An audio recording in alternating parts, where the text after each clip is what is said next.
Hey, Icarus here with an update for the Discharge Juggernaut, just providing a little bit more guidance at all levels.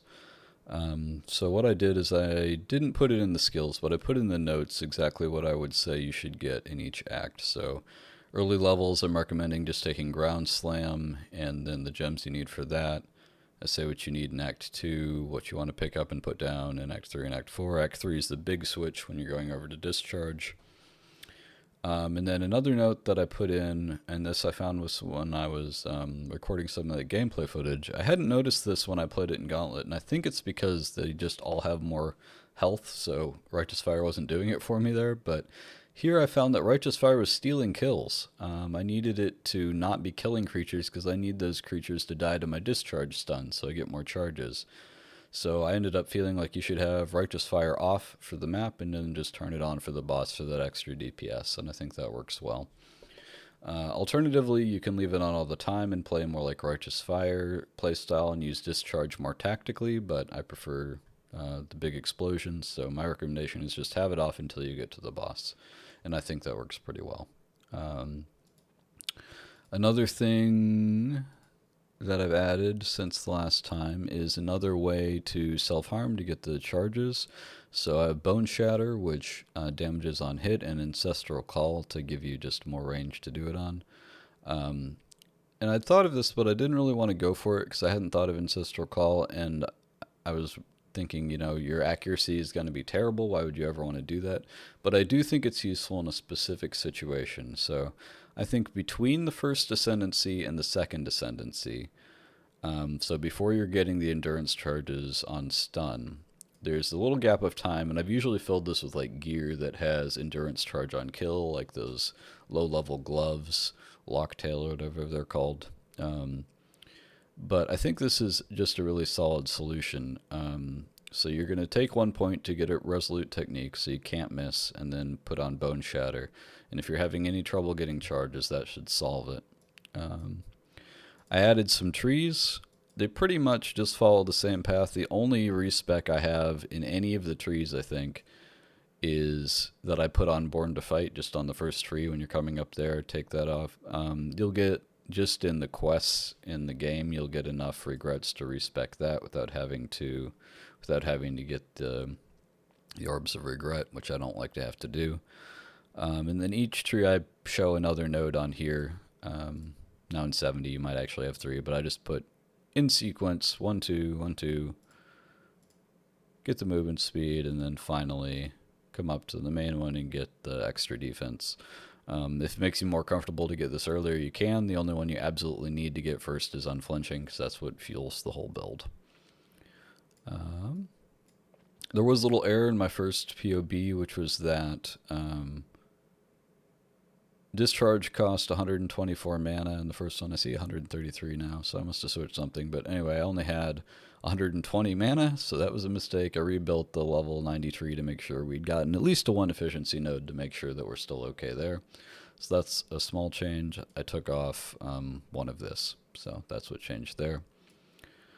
Your next 10 points after this, you could fill this out. I have the aura options here.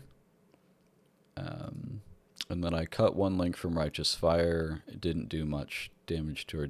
This is the wrong item. Sorry, I'm going to show you the good items in a second. But it didn't do much damage to our DPS. We're still at 1.1 million, cutting 1 link off of Righteous Fire, just so we could make sure we could fit everything in. So I put Flame Dash there. Fun fact: Flame Dash does about 70,000 damage because it happens to be linked to all that. If it was all connected. Anything else I need to go over? Yeah, I need to talk about Chieftain. Okay, so I'd been talking about how I thought that Chieftain was just better than Juggernaut when you get the right gear, and I no longer think that's true. I was messing with it this morning, just trying to put together a tree for people who are in Trade League and wanted to say, okay, I'm Chieftain, I have the Red Blade banner, let's go.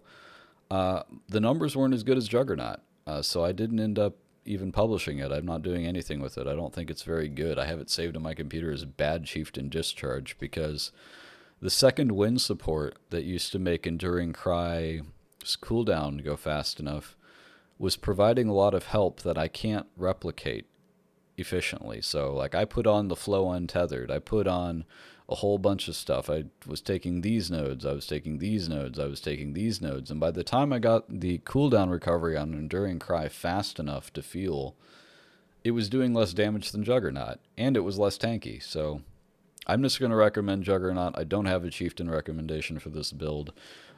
If you are looking for a Chieftain one, I do have a Ballista Totem one up, and I'm going to look to put out a really noob-friendly Chieftain build in the next day, hopefully before the league. So if you really want a Chieftain Ignite build, I'm going to have something for you. I have a couple ideas in mind, little more niche things like I like to do, but if that doesn't work, I have a very solid Bladefall Blade Blast build that I can put up, and that will work for Chieftain if you're dead set on playing the Chieftain Ascendancy.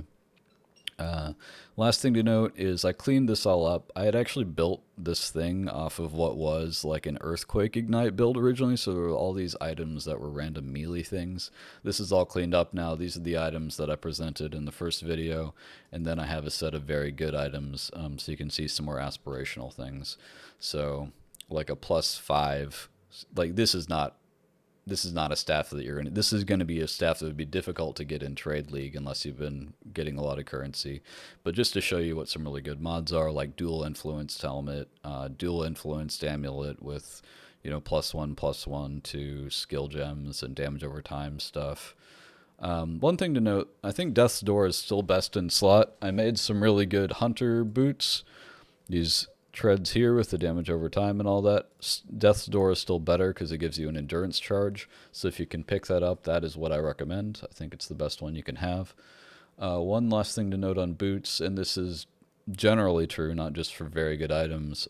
When you upgrade whatever boots you're wearing, I would recommend that instead of just throwing out the old boots or throwing it in the stash tab for the next character, just put a Vol Orb on it, just in case you hit the corruption for +1 endurance charges, because that's something you can hit on boots, and obviously endurance charges are great for us. It's possible that like a really maxed out opal ring with some sort of influence is more damage. I didn't look into it. I think Calm's Way is going to be really close in either way because endurance charges are just that good. For belt, I have cooldown recovery on here, so that will allow you to cast Discharge somewhat more frequently, 1.82 instead of 2-second cooldown. It's not a huge deal, but it's better than nothing. You could also potentially use the Flow Untethered, but we don't really need action speed all that much in this build. Like, it's not a big scaler for us like it can be in other builds. So I think this is actually probably just worse than a good Stygian Vice, but I do have it in there if you want to mess around with it. Generally speaking, we love hunter influenced items for this build. So obviously we want it on the plate because that has the increased life node, or not node, but mod. But then they also have damage over time mods, like fire damage over time. So those are really good for us. And then I also put in some really good jewels. So the basic jewels, I just have life and fire damage over time, but you could potentially get damage over time, fire damage over time, maximum life, ailments deal damage faster. So that would be like an example of a really, really good jewel. I didn't put anything in terms of timeless jewels. I think those... If you want to ask me about a specific one, I can tell you about them. Generally speaking, if you're at the level where you're getting those, you know what they do and you know that they're good and you know how to use them. But if you want to ask me something specific, I'm happy to chip in and say something. I think that's all for this build. We'll see you in the next one. As always, I'm happy to answer questions. So that's me out. Bye-bye.